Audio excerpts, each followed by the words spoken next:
جیسے میں نے پہلے عرض کیا ہے کہ سعید ابن مسیب وہاں پر موجود ہی نہیں تھے، کیونکہ سعید تو ویسے بعد میں پیدا ہوا ہے، لیکن مسیب اس وقت کافر تھا اور بعد میں یہ لوگ اسلام لے کر آئے۔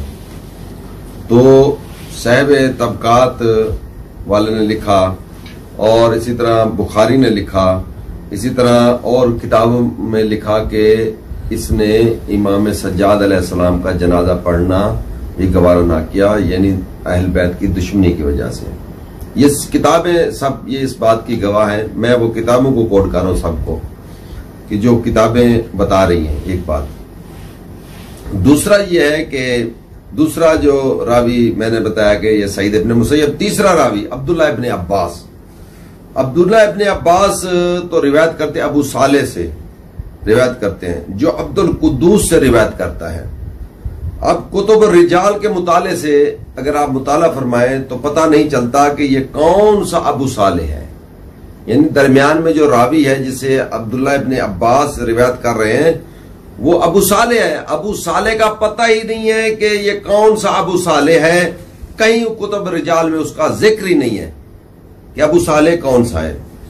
اسی طرح حضرت عبداللہ ابن عباس کے بارے میں فتح الباری 12ویں جلد صفحہ نمبر 379، 11ویں جلد صفحہ نمبر 176، عبداللہ ابن عباس کب پیدا ہوئے؟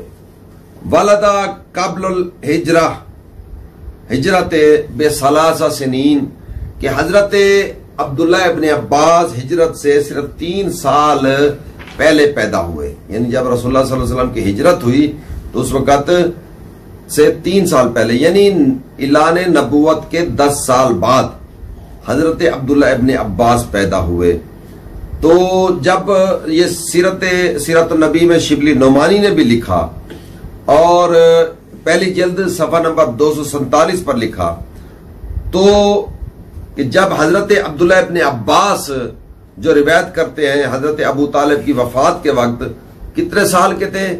شبلی نعمانی فرماتے ہیں فقط 2 سال کے تھے۔ تو 2 سال کا بچہ حضرت ابو طالب کے کلمے کی گواہی دے رہا ہے کہ انہوں نے جناب کلمہ نہیں پڑھا اور یہ کہا کہ میں جناب ملت عبد المطلب پر ہوں۔ تو حضرت ابو ہریرہ کے بارے میں آپ کو بتا دیا، انہی کی کتابوں میں سے، ہمارے اہل سنت بھائیوں کی کتابوں میں سے، علماء عامہ کی کتب میں سے، اور حضرت سعید ابن مسیب کے بارے میں آپ کو بتا دیا انہی کی کتابوں میں سے کہ ان کا کیا کردار تھا۔ اور حضرت عبداللہ ابن عباس کے بارے میں میں گزارش کر رہا ہوں کہ حضرت عبداللہ ابن عباس جو روایت لیتے ہیں وہ ابو صالح سے لیتے ہیں، اور ابو صالح مبہم ہے، اس کا پتہ ہی نہیں ہے کہ کون سا راوی ہے۔ یہ اسماء الرجال کی کتابوں میں یہ اس کا نام ہی نہیں ملتا، ایک بات۔ دوسرا ہے کہ جب حضرت ابو طالب کے کلمے کا واقعے کا یہ قصہ چل رہا ہے تو اس وقت ان کی عمر 2.5 سال یا 2 سال دودھ پیتے بچے کی ہے۔ یہ شبلی نعمانی بھی لکھ رہا ہے اس بارے میں سیرت النبی میں کہ حضرت عبداللہ ابن عباس پیدا ہوئے، تو ان 2 سالوں میں ان کی گواہی کو آپ قبول کر لیں گے؟ اگر آپ ان کی 2 سالوں کی گواہی کو قبول کریں گے تو میرے خیال میں پھر ایک اور بھی گواہی ہے ان کی، اس کو بھی قبول کر لیں آپ۔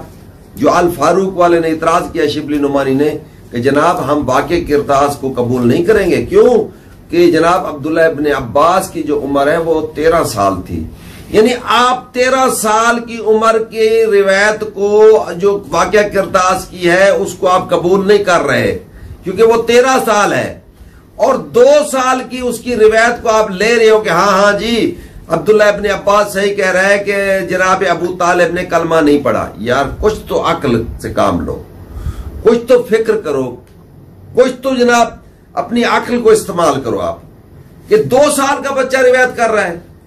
میری گزارش ہے اس علمی کتابی مسلم سے کہ آپ ذرا غور کر لیں اس بات پر۔ آپ تو ماشاءاللہ ویسے بھی اچھے محقق ہیں اور بڑی عقل سے بات کام لیتے ہیں اور بڑی فکر کرتے ہیں، سوچتے ہیں کہ 2 سال کا بچہ، اور واقع کرتاس میں اس کی عمر شبلی نعمانی نے لکھا الفاروق میں کہ 13 سال ہے، اور ساتھ شبلی نعمانی یہ بھی فرماتے ہیں کہ ہم اس کی روایت کو قبول نہیں کریں گے، کیوں؟ اس لیے کہ اس کی عمر 13 سال ہے۔ بھئی اس کی روایت کو نہیں لیں گے تو 2 سال کی روایت کو کیا ہم آپ کی قبول کر لیں؟ اب آپ ذرا بھی سوچیں نا یا آپ قبول کریں گے اس کی روایت کو جو 2 سال کا بچہ ہو یا 2.5 سال کا بچہ ہو؟ تو چوتھا راوی ہے قتادہ جو 61 ہجری میں پیدا ہوا. لو بات بھی ختم ہو گئی جناب کہ عقائد کے اعتبار سے ایک تو یہ قدریہ تھا اور نہ خیر میں نہ شر میں اللہ کا ارادہ ہے. اس کا مطلب یہ ہے کہ جو قدریہ ہیں ان کا اسلام میں کوئی حصہ نہیں ہے.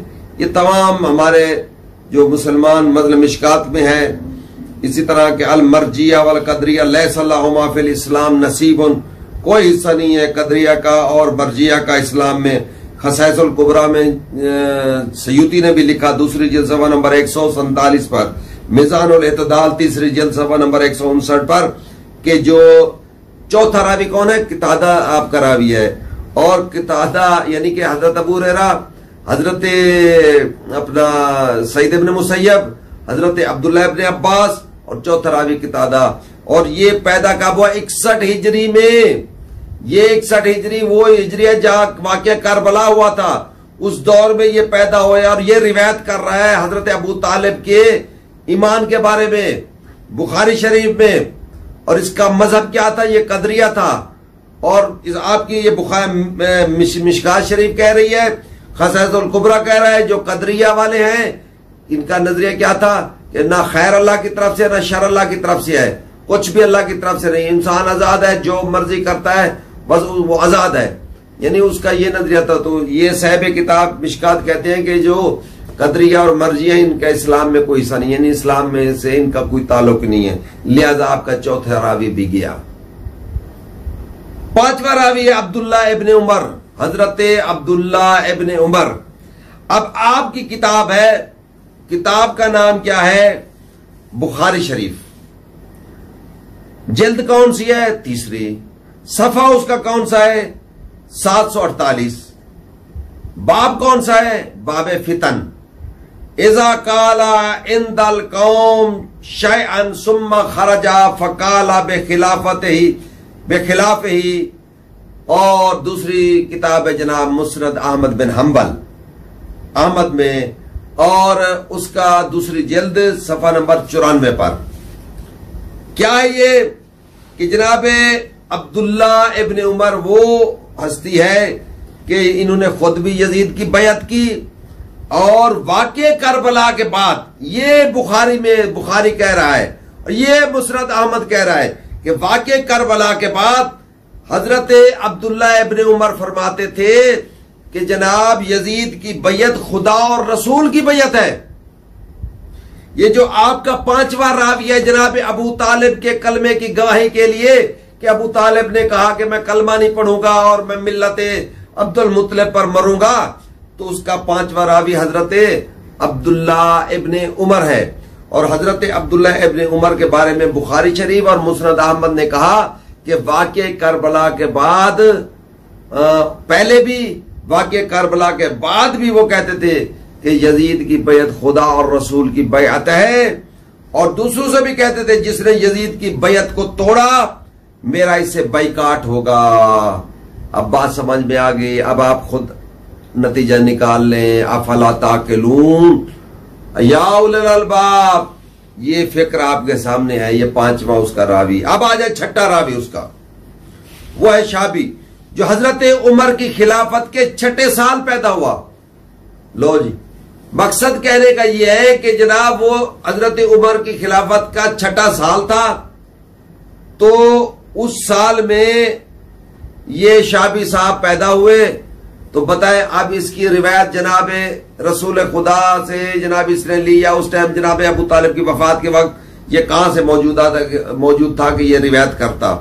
اور اس کا 7واں راوی ہے مجاہد جو حضرت عمر کی خلافت میں 61 ہجری میں پیدا ہوا. یہ موقع پر موجود ہی نہیں تھے. یعنی آپ اندازہ کریں کہ اس نے حضرت ابو طالب کے بغض میں اتنا کہ جب یہ موقع پر ہی نہیں تھے تو روایتیں یہ بناتے رہے کہ ہاں جناب میں بھی تھا، میں نے بھی روایت کی. شابی بھی کہتا ہے اور مجاہد بھی کہتا ہے کہ جناب میں، حالانکہ یہ بعد میں پیدا حضرت عمر فاروق کی خلافت کے زمانے میں پیدا ہوئے ہیں، مجاہد بھی اور شابی بھی.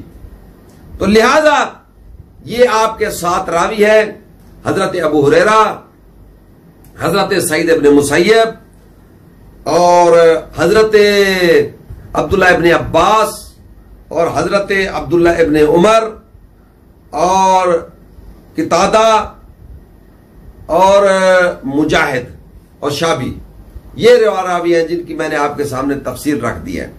اب آخری میرا سوال ہے وہ یہ ہے کہ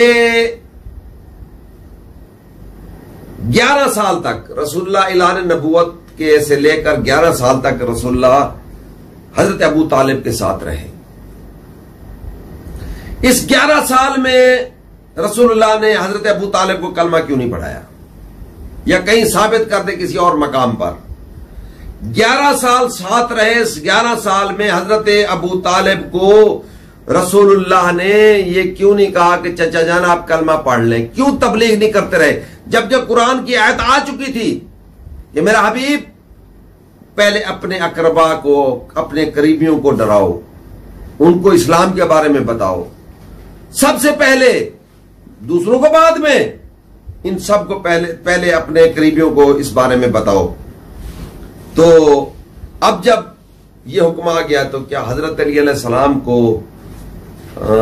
رسول خدا نے کلمہ پڑھایا؟ کہاں پہ پڑھایا؟ کس جگہ پہ پڑھایا؟ ایک بات۔ دوسری بات ہے کہ اللہ نے جو وحی کی سب سے پہلے اپنے رسول پر، کیا کلمہ پڑھایا رسول اللہ کو کہ میرا حبیب آپ کلمہ پڑھیں؟ یا یہ وحی کی کہ اقرا باسم ربک، پڑھ اپنے رب کے نام سے؟ تو یقیناً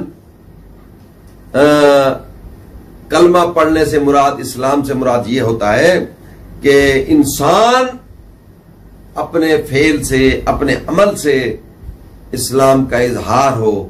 صرف کلمہ پڑھنے سے کہ لا الہ الا اللہ کرنے سے اسلام نہیں آ جاتا۔